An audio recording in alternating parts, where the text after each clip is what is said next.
This episode of Market Talk is brought to you by Growmark FS. Keeping up on the latest in ag is a challenge, to say the least, but there are experts nearby ready to help. You'll find them at your local FS. You can trust them to bring you customized agronomic grain and energy solutions born of the latest thinking. That's because FS specialists receive continuous training that keeps them current on the latest trends, practices, and technologies. So you'll get local expertise that's both exceptional and up to date. Visit fssystem.com to learn how FS is bringing you what's next. And joining us here today as we take a look at the WASDE report and its impact on the trade action Wednesday, also midterm election fallout, and there is just plenty of things to discuss. And happy to have with us here today our good friend Mike Zuzolo with Global Commodity Analytics joining us to discuss all of that and more. Mike, great to catch up with you, sir. Hope you're doing well. Doing well. Thanks, Jesse, for having me back. Well, I won't waste any time, Mike. Let's dive right in. We had a WASDE report out Wednesday, the November report. Typically, don't see a whole lot of changes in that report, and it really kind of felt like it was overall not a very eventful report, although we did see a few different changes. What are your initial thoughts as we look at the WASDE and how the market settled up on Wednesday? Yeah, if you put blinders on and put noise canceling earbuds in and just look at just the WASDE numbers, I think it did tell us a few things. U.S. supply demand and world supply demand of corn and wheat really didn't go up at all. And I think this is where the trade was expecting a potentially big increase in yield potential for the corn market, and maybe even a big reduction in exports for both corn and wheat. USDA raised the yield in corn just a fraction of a bushel, and they actually kept exports unchanged through corn, beans, and wheat. So we are still very tight, below a 1.2 billion bushel carryover in corn. And it would have been lower than that had it not been for the dramatic increase when it comes to the Illinois yield in corn and the Minnesota yield in corn. And those were the two states that I was really wondering about, along with Iowa. And that's because I heard a lot of producers tell me that their test weights in corn were upwards of 60 pounds, just remarkable test weight levels, Jesse, given the drought. So when you go back to the report fundamentals and you look at what the trade was trading before the report, it seems to me that the trade, by buying the soybeans so aggressively on the idea that exports were going to be unchanged, if not go up some, and the yield could actually drop back, which that did not happen. The exact opposite happened. And they also sold corn before the report because of the things I just talked about. I feel like the trade after Wednesday's close is very much out of position, given that U.S. stocks to use ratios and world stocks to use ratios for soybeans went up about a 0.5 percentage point, while the corn remained unchanged in both. So that's one of the things I'm going to be watching, specifically the bean corn ratio. That's going to be the big thing to watch for me, because I quite frankly think we're back to a level now when it comes to the market in general and the trade psychology in general. We're back to where I think the soybeans are at a price level and enough longs are in it that it needs the wheat and the corn to help generate fresh gains and new highs. Mike, I was very surprised that there wasn't any change on the export side for corn and soybeans. I know you mentioned that. I know that USDA made some changes to corn feed use and soybean crush to try and offset the increase in production, but I was very much surprised on the export side in the WASDE report on Wednesday. I think a lot of people were, Jesse, and that goes together with the idea that the National Weather Service and a lot of the private weather forecasters are suggesting you're not going to get much improvement out of the river system, and you have the potential for a railroad strike coming out next week. I think the trade is trading the Ukrainian situation very dramatically, very heavily in the wheat, and we can get into the weeds a little bit more on that if you want to, but just to fine tune your point, I think this is something that we're really going to have to watch in the coming months. And this goes back to, if the beans can't get help from the wheat and the corn, I think we're back to sell rallies, because the trade's probably going to look for have to be looking for some disappointing demand numbers. And I would even include beans on that, even though China's come on lately. with their flash exports, and the export sales and inspections have really started to go on and come on nicely. I would say to you, be careful, because the Paranagua price for soybeans is right around $560 a ton. We're sitting up around $625 a ton at the Gulf of Mexico. So if that dollar would start to gain against the Brazilian real, and Argentina started talking about turning on their soybean dollar again in today's trade, you better watch out, I think, if you can't get wheat and corn underneath you. Mike, I want to we'll talk a little more on wheat here in a minute. I want to stay on the corn soybean topic though, because you mentioned you're watching that relationship there. I'm going to pull up on the video feed chart here, the soy corn ratio. Talk to me a little bit more about this after the WASDE, and what you're really watching and honing in here on the charts. Yeah, I mean, if you're looking at a sub 1.2 billion bushel corn ending stocks, that puts your stocks to use ratios at about 8.3%. But soybeans, you're actually looking at a 220 million bushel ending stocks number, and a stocks to use of 5%, and then 102 million tons on world ending stocks, a big increase versus last month. I think you really got to wonder how you're going to get that bean corn ratio with November getting ready to go off the board. So we might have to look at the Jan March here in the not too distant future. But 2.2, that first red flat line used to be support until we got to the middle part of the third quarter of this year, and then we lost it as support. And the trade favored the corn much more dramatically. So I'm sitting here thinking to myself, I know the funds are net long a lot of corn, but they've also been putting on a lot of beans as well. And I got to wonder, how are they going to get up above 2.2 with Argentina's weather improving, with Brazil's weather improving, and if Argentina throws out this soy dollar? So what my point on this whole ratio is that we've already got a premium in the soybeans. The report didn't match up with that premium, in my opinion, Jesse. And now we've got to look forward to a major resistance level that's just above the market price right now. You made a comment earlier about the markets, feel like maybe out of position a little bit. I think about corn, the last couple of days, kind of been trading the lower end of the recent choppy, narrow range we've been in, that 660, 670 mark. And beans, got above 14 and then found a little spot and kind of held there. I just wonder, with both of these markets, is there potential for downside risk, a little bit of upside potential? I wonder what we could see here heading into, the rest of the month of November, with a few other news items in front of us, Mike. Yeah, and I will only be saying this and bringing up these fundamentals and these news items, as you say, if we had not taken out the 52-week moving average in the corn chart. That's a big number to me. That says to the market that they're on an annualized basis turning their sentiment negative if they go back below it. And that's right around that 675 area, plus or minus 1 or 2 cents. We really need to gain that back on a weekly close here this week, Jesse, because we do have some fundamentals out there. We do have the potential, the increasing potential in the market's mind, that we're going to see a grain deal extended by the Ukrainians and the Russians. And it's essentially going to be forced down the Russians' throats by the Turks. And the United Nations is going to throw in the towel and give Russia a lot of leeway on fertilizer exports.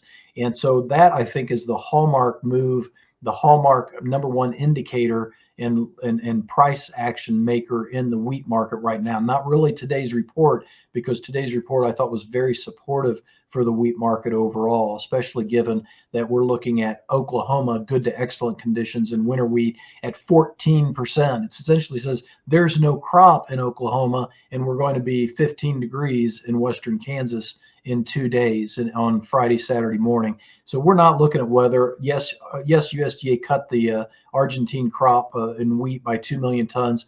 There's a lot more work they could do on cutting world production. So there's the grain deal being agreed upon. There is the river issue that is not going away. It's starting to go backwards on us again. And I think, quite frankly, the most important thing out there is the new news of the genetically modified issue that Mexico raised again today. We kind of put it to bed thinking it was going to go away. They needed our corn. They're saying they're not going to take our GMO corn. And it just brought back haunting nightmares of 2014, 2013 time period, when we had that MIR 162 issue out of China, with the big genetic issue and GMO issue. And I'm wondering whether this is just another scenario like back then, where the global market is trying to pressure prices and do whatever they have to try and make the feed grains cheaper, because they're getting their clocks clean on the feed side. Mike Zuzolo, Global Commodity Analytics, is our guest today here on the show. Mike, I think as well, overall, we think about the issues with transportation issues. There's the possibility of a rail strike coming up as well on the 19th. And then you look at the grain export deal and wondering or not if that's going to get extended and its impact on wheat, on corn, beans, everything. I wonder if the trade, if there could start to be some chatter about what farmers are going to put in the ground next year. I know we have a lot of time in front of us to make decisions there, but if farmers can't get some of that fall fertilizer, et cetera, I wonder if that could start to maybe seep its way into the market psychology here at the end of the year. I think it already has, Jesse. I think it's a really excellent point. I was just in Southern Illinois, drove across Missouri, both the southern part and the northern part, and then on my way back and forth, and was in Southern Illinois, went all the way up to essentially Champaign, Illinois on my way back, and then came back to Atchison. There's so much more soft red wheat than I expected to be planted in that area. And from what clients are telling me farther east that I did not travel to, there's even potentially more acreage coming in. I've got an Illinois client that's going to run 240 acres of soft red wheat this coming spring or this winter, instead of running that into corn and beans this coming spring. I've never seen this kind of a scenario with the kind of price that we're looking at for the corn and for the beans, but it really does go back to the fertilizer. So the acreage base issue is wide open right now, in my opinion. And I think that's probably the best thing going for the December corn. But I got to reiterate to clients and myself, we're still trading upwards of $14 in Nov 23 beans as of this week. And we're right there again as of Wednesday's close. And I started pulling triggers on 23 beans as a result of that, with the idea that if $14 futures is my worst beginning selling price, it's going to be a very profitable 2023 if we can get the yields out of the fields. Another issue I want to discuss with you just real briefly as well, Mike, midterm elections. We've seen those come and go this week. I know there's still some questions out there. It seems like there always is with elections, a few races that are yet to be called or decided. But any thoughts on the midterms and whether or not they've had a substantial impact on the markets? I would say maybe, if anything, on the stock market a little bit. I think they've had a very substantial reaction and price action in the dollar, especially, Jesse. This is one of the major features to this trade right now, is that with the weather being what it is, with the rivers, and with some of these geopolitical issues going on, and China remaining in a zero COVID lockdown scenario, we just got to get the dollar on our side, or we will, I think, after Thanksgiving, lose demand, export demand, that we won't ever get back. And I think that's the fear that I have. And I've always said this to clients and subscribers: if we can't get the river situation locked down and get back to normal before Thanksgiving, and we still have a dollar that's sharply higher, and we don't have investors coming in and buying commodities with inflation again, then I'm really going to get nervous. And I think this week was a great example of that. Going into Tuesday's election, we saw the dollar hit a major 2022 trendline support level, drawn off the lows from early this winter all the way back at the beginning of the year. It dropped something like 12 or 1,300 points in about 24 or 36 hours. And that was accompanied by a strengthening Chinese currency and a strengthening Brazilian currency, just what the commodity ag bull wants. Well, that's been reversed now with the election not as clear cut in terms of a split and more bipartisan, hung jury type, getting very little done type market, or very little type government. And the market sees that as the federal fiscal spending will go up again. There's more likelihood of spending more, and the Fed will stay very, very active on tightening. Whereas with, I think, Republicans gaining, the Fed probably would have been a little bit more cautious about raising rates so aggressively. So this is the number one issue for the month of November, that we've got to have something like the currencies counter some of these issues you and I are talking about. Well, let's talk livestock as well here, Mike. And this cattle and hog market felt relatively quiet Wednesday after the WASDE report. But looking at that cattle hog spread, I know you have another chart to share on the video. What are you seeing right now with this cattle hog spread and just how these protein markets are looking here as we get into the month of November? Yeah, the blue square, the blue rectangle that I have back there in 2014, early 2015 is something that I've been keeping an eye on because a lot of cattlemen and ranchers I talk to are wondering if this is not a repeat of 2014 because of the dire amount of liquidation we've seen, and that by the time we get to the middle part of 2023, we're going to really be having some sparse supply numbers on the cattle side, and it really opens up the door for potentially record high prices again. And that's where this cattle hog spread comes into play, I think, Jesse, because I think the hog market is the first domino. Because if China is slowing down and their hog prices go down, I'd expect their exports to go, or their imports of pork to go down as well. If that's the case, then the domestic market finds more pork that they have to deal with, and that naturally starts to backwash into the beef market.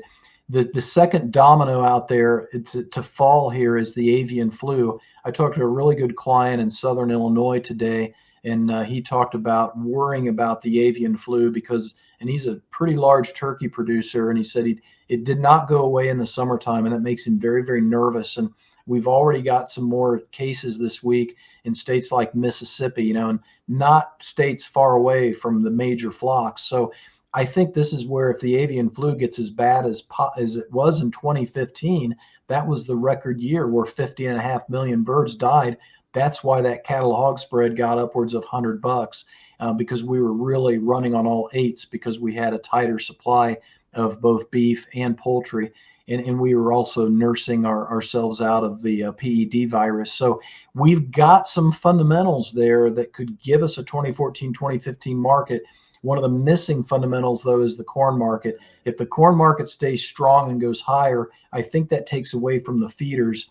And that's where this cattle hog spread says to me, at least, you better get the hogs really revved up because you're getting very high in cattle premium minus hogs. So that white circle, that old high from the end of 2021, if the cattle hog spread would fall back below $65, go back below that old high from 2021, that could be called a topping pattern. And you kind of start to wonder if that 2014, 2015 scenario can even happen. So that's kind of what I'm watching right now. Well, I wonder as well in this protein sector, cattle and hogs. So we've talked about this holiday season is upon us here, Thanksgiving, Christmas.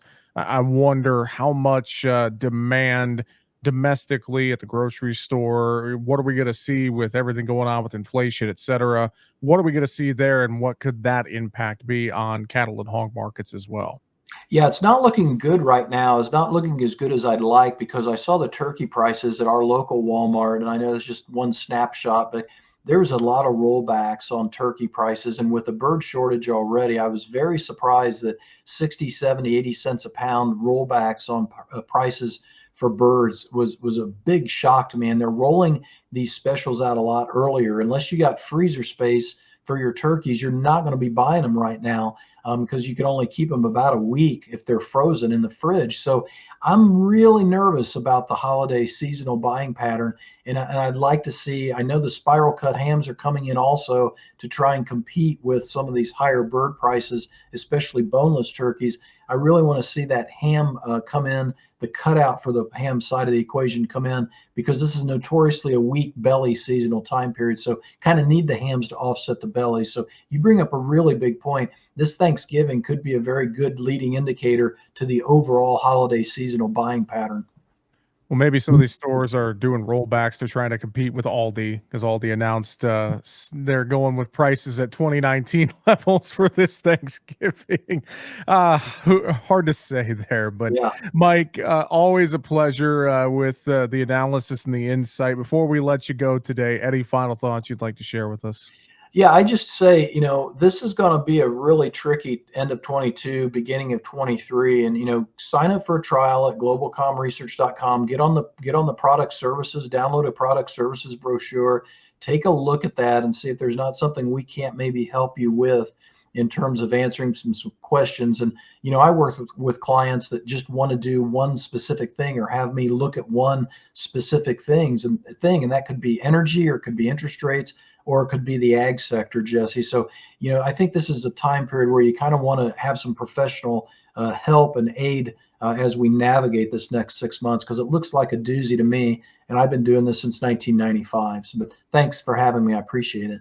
Of course, we appreciate the time. Again, find him online, globalcomresearch.com. That is com with two M's, globalcomresearch.com. Mike, enjoy the rest of your week, sir. We'll talk to you again next week. Thank you, sir. And that's going to do it for Market Talk today. Find us online, markettalkag.com. I'm Jesse Allen. Have a great afternoon.